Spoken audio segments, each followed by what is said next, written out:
हमले के बाद आपको बताऊं, दुनिया के सारे देश भारत के साथ खड़े हो गए। डोनाल्ड ट्रंप, सऊदी अरब, इजराइल या फिर रूस और अमेरिका, सारे मुल्क भारत से कह रहे हैं आप आतंक के खिलाफ कार्रवाई कीजिए, हम आपके साथ खड़े हैं। देखिए क्या कह रहा है अमेरिका इस घड़ी में। अमेरिका ने कहा कश्मीर, खुद ट्रंप ने कहा कश्मीर से बेहद परेशान करने वाली खबर आई है। आतंक के खिलाफ हम भारत के साथ मजबूती से खड़े हैं। दोषियों को न्याय के दायरे में लाने के लिए भारत को मेरा पूर्ण समर्थन है।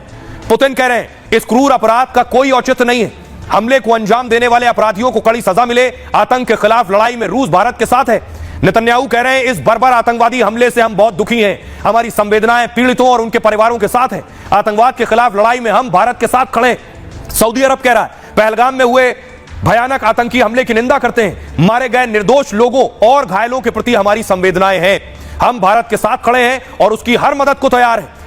यूएई यानी दुबई कह रहा है, संयुक्त अरब अमीरात कह रहा है पर्यटकों को निशाना बनाने वाले आतंकी हमले की निंदा करते हैं। यह अंतर्राष्ट्रीय कानूनों का उल्लंघन और आपराधिक कृत्य है। हिंसा और आतंकवाद किसी भी रूप में स्वीकार्य नहीं है। ऑस्ट्रेलिया कह रहा है, ऑस्ट्रेलिया के पीएम ने कहा जम्मू कश्मीर में हुए भयानक आतंकी हमले से मैं स्तब्ध हूं। बेगुनाहों की हत्या ने पूरी दुनिया को हिला दिया है। इस मुश्किल वक्त में हम भारत के साथ खड़े हैं। मेलोनी ने कहा भारत में हुए आतंकी हमले से बहुत दुखी हूं। इटली की संवेदनाएं पीड़ित परिवारों के साथ हैं। हम भारत और भारत के लोगों के साथ हैं। ब्रिटेन कह रहा है कश्मीर में जो हुआ भयानक आतंकी हमला बेहद विनाशकारी है। मेरी संवेदनाएं पीड़ितों और भारत के लोगों के साथ हैं।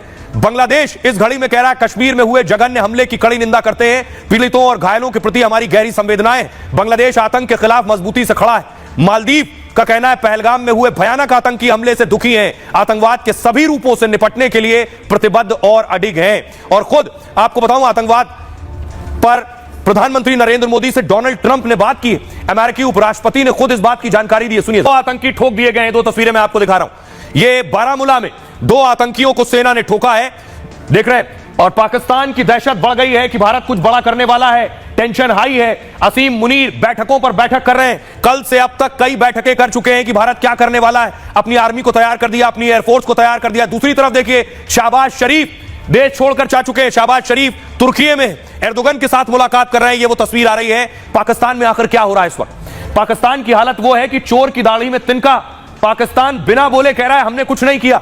देखिए सच, पहलगाम आतंकी हमले से मोदी और भारत गुस्से में, और तो पाकिस्तान में भारी खौफ और तनाव का माहौल है इस वक्त। पाकिस्तान को डर है कि भारत हमले का बदला ले सकता है। पूरे पाकिस्तान में चर्चा है कि भारत एयर स्ट्राइक कर सकता है, जिसके चलते पाक सेना ने सीमा पर अलर्ट जारी कर दिया है। पाक सेना के अधिकारी एक्शन के डर से रात भर जागते रहे। फ्लाइट रडार में पाकिस्तान की बेचैनी के सबूत मिले।